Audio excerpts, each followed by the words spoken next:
ওই যে একটা কথা আছে না গো, অতি লোভে তাঁতি নষ্ট, ঠিক তেমনই হয়েছিল এই কাজটা করতে গিয়ে। এটা করতে করতে এতটা ভালো হয়ে গিয়েছিল যে আমার আর মনই চায়নি যে অন্য কাউকে দিতে। এটা বানানোর আগে আমি খুব কনফিউশনে ছিলাম যে কিভাবে করব, কি করে করব, কারণ এরকম কাজ আমি এর আগে করিনি।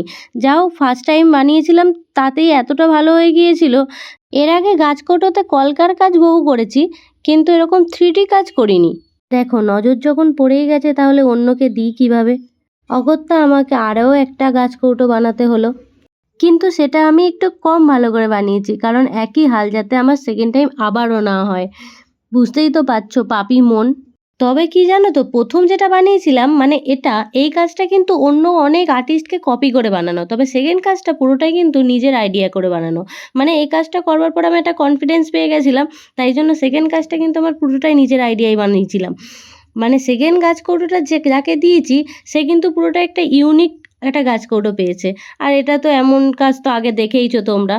ওই কাজটাও আমি শেয়ার করব, দেখে বলো তো কেমন লাগলো। তবে সে যাই বলো, নিজের হাতে বানানো প্রথম কাজটা যে নিজেকেই উপহার দিয়েছিলাম, এর থেকে খুশি আর কি আছে বলো তো। আপকামিং বিয়ের সিজনে যদি কারোর এরকম গাছকৌটো লাগে তাহলে আমাকে একটু আগে থেকে বলো। আমি হয়তো ইনস্ট্যান্ট কাউকে দিতে পারবো না, তবে আগে থেকে বললে আমি এরকম বানিয়ে দিতে পারবো। এবার বলো তো, কমপ্লিট হয়ে যাওয়ার পরে গাছকৌটোটা ঠিক কেমন লাগছিল, নজর পড়ার মতন কিনা।